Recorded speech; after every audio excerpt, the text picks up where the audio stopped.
Rising temperatures and unpredictable rainfall have put rural farming in Ghana under strain, particularly for women in communities in the Angloga district of the Volta region.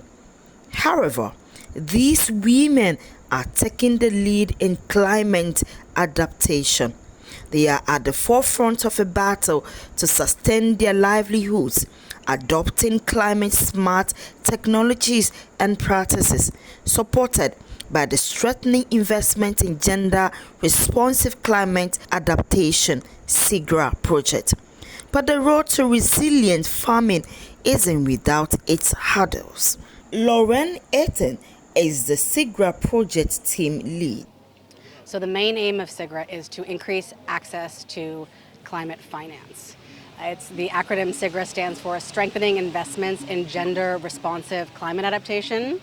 So we're working at the national level, we're working at the regional level with Volta and the northern region. We're also working in 5 districts. So we're doing different things at each level, but ultimately what we're trying to do is engage with the government systems to increase funding for climate adaptation, but also to ensure that in doing that, it's the needs that are being funded are the needs of the women, of the vulnerable, of the marginalized, that those needs are being integrated into the plans and budgets of the government, and they're going all the way up and they're getting funded. So in the case of decreasing yields, we've also seen sea level rise, tidal waves, drought, extreme heat. There are multiple impacts that climate change are having here in Volta as well as the northern region. Despite their growing resilience, rural women face significant obstacles. Irrigation remains a major challenge. Access to consistent water supply is limited. Farmers like those growing tomatoes in Angloga also grapple with the high cost of climate-resistant seeds and lack of storage facilities to reduce post-harvest losses.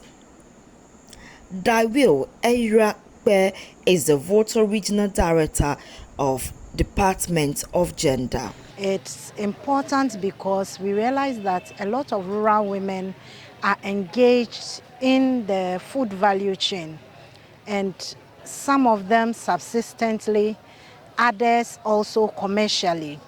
In all this, one way or the other, they seek to put food on the tables of the people of Ghana. Whilst these women are at this, there are a lot of constraints and sociocultural challenges that confront them.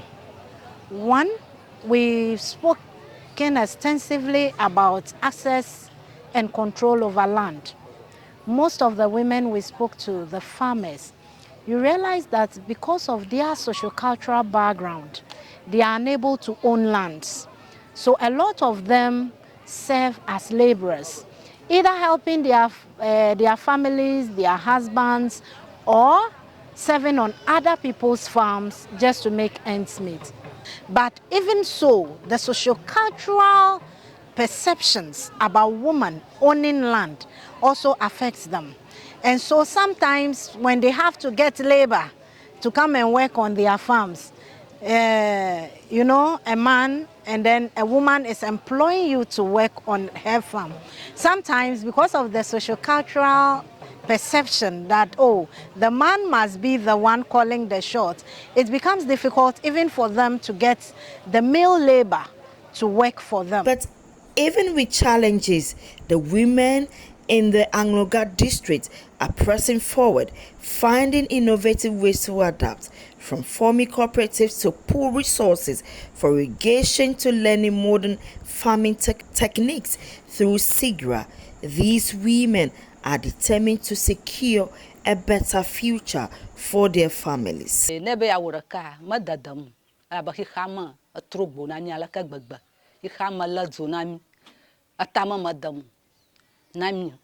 Atsa nyenyonu jikpi le mia jikpi no miata aro mia jelo jikpi no miata aro gba nyenye jikpi enye ba na doma ogom na soni atona na dare jikpi ta aro surita fifi amagala na namu ihama huzo ihama trogbo na nyenye tanu dokumia la mako azuko klofu. As these women continue to lead the way in climate adaptation, they serve as a reminder of the power of resilience and innovation in the face of adversity. For them, the fight against climate change is personal, and their stories of strength and determination are setting a powerful example for future generations of farmers in Ghana. Ivy Satoji, Joy News, Angloga.